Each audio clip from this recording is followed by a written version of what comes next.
అందరికీ నమస్కారం. మన ప్రాచీన క్యాలెండర్ వెనుక ఉన్న అద్భుతమైన మ్యాజిక్ గురించి ఈరోజు మాట్లాడుకుందాం. అదేనండి, ప్రకృతికి మన ఆధ్యాత్మికతకు మధ్య ఉన్న ఆ అద్భుతమైన బ్యాలెన్స్. ఈ విశ్లేషణలో మనం అధిక్ మాస్ లేదా లీప్ నెల గురించి పూర్తిగా తెలుసుకోబోతున్నాం. సరే, ఈరోజు మనం కవర్ చేయబోయే ముఖ్యమైన పాయింట్స్ ఇవే: క్యాలెండర్ గ్యాప్, దాన్ని బ్యాలెన్స్ చేసే విధానం, పురుషోత్తమ మాసం అంటే ఏమిటి, మనం చేయాల్సిన ఆధ్యాత్మిక పనులు, ఏ వేడుకలు వాయిదా వేయాలి, ఇంకా 2026లో రాబోయే ఆ ప్రత్యేకమైన డబుల్ నెల గురించి కూడా తెలుసుకుందాం. ఇక ఏమాత్రం ఆలస్యం చేయకుండా టాపిక్లోకెళ్ళిపోదాం. అసలు ఆకాశంలో ఉండే సూర్యుడు, చంద్రుడు, ఈ ఇద్దరి కదలికలను మన క్యాలెండర్లో పర్ఫెక్ట్గా ఒకేలా ఎలా సింక్ చేస్తారు?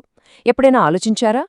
ఈ రెండు గ్రహాల మధ్య ఉన్న ఆ పెద్ద మ్యాథమెటికల్ పజిలేమిటో తెలిస్తే మీరు నిజంగా ఆశ్చర్యపోతారు. ఫస్ట్ సూర్యుణ్ణి లెక్క చూద్దాం.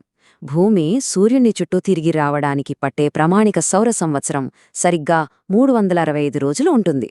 ఇది మనందరికీ రోజూ తెలిసిన సాధారణ విషయమే కదా. కానీ ఇక్కడే అసలు ట్విస్ట్ ఉంది. చంద్రుని సైకిల్ సాధారణంగా లెక్కించే చంద్ర సంవత్సరం చూస్తే అది కేవలం 354 రోజులు మాత్రమే ఉంటుంది. అంటే సోలార్ ఇయర్ కంటే ఇది కాస్త చిన్నదన్మాట.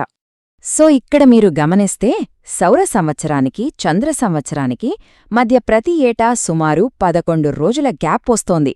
దీన్ని సింపుల్గా అర్థం చేసుకోవాలంటే, ఒక ట్రాక్ మీద ఇద్దరు రన్నర్లు పరిగెడుతున్నారని ఊహించుకోండి. ఒకరు ఫాస్ట్గా పరిగెత్తే సూర్యుడు, ఇంకొకరు కాస్త స్లోగా పరిగెత్తే చంద్రుడు. ఈ స్లోగా ఉన్న రన్నర్ ఫాస్ట్ రన్నర్ను అందుకోవాలంటే మధ్యలో ఒక అదనపు క్యాచప్ ల్యాప్ వేయక తప్పదు కదా. సరిగ్గా ఆ క్యాచప్ ల్యాపే పేరే అధిక్ మాస్. మన ప్రాచీన ఖగోళ శాస్త్రవేత్తలు కనుగొన్న అద్భుతమైన పరిష్కారమిది.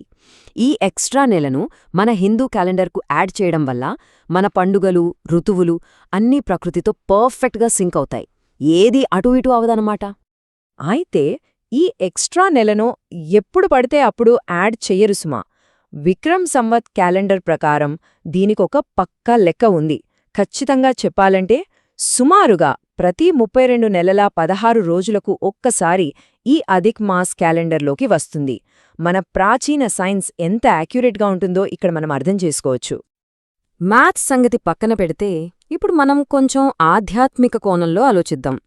ఈ క్యాలెండర్ అడ్జస్ట్మెంట్ను కేవలం ఒక లెక్కలా మాత్రమే చూడరు. దీన్ని అత్యంత పవిత్రమైన సమయంగా భావిస్తారు.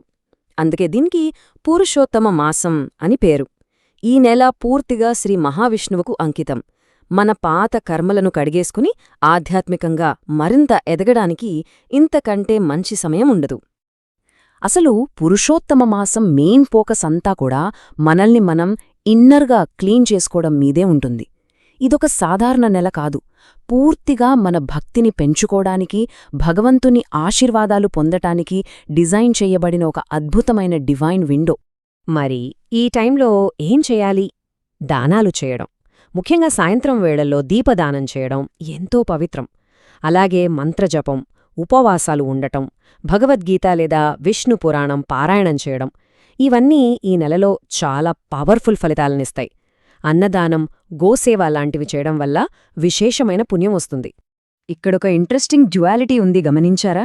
ఈ నెల ఆధ్యాత్మికంగా చాలా యాక్టివ్, కాని ప్రాపంచిక వేడుకల పరంగా చూస్తే మాత్రం చాలా ఇనాక్టివ్. అంటే మనస్సును ఇతర విషయాల మీదికి పోనివ్వకుండా పూర్తిగా భగవంతుని మీదే లగ్నం చేయడానికే ఈ ఏర్పాటనమాట.